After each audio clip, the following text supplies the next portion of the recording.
Bristol Community College, Mathematics with Dan Avedikian, Math 011, Arithmetic, Section 3.1, Problem 26. This is Section 3.1, Problem 26. It says write 0.7 in words.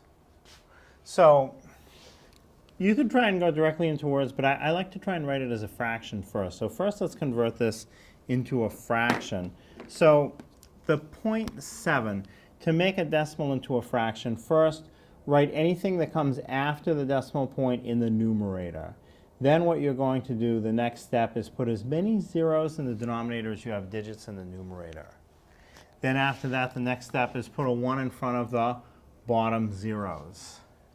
And now that it's written like this, if you're going to leave it as a decimal, at this point you reduce if the fraction is reducible. But to write it in words, you would just write what the top is, and then you would say tenths. So in words, 0.7 would be written 7/10, like that.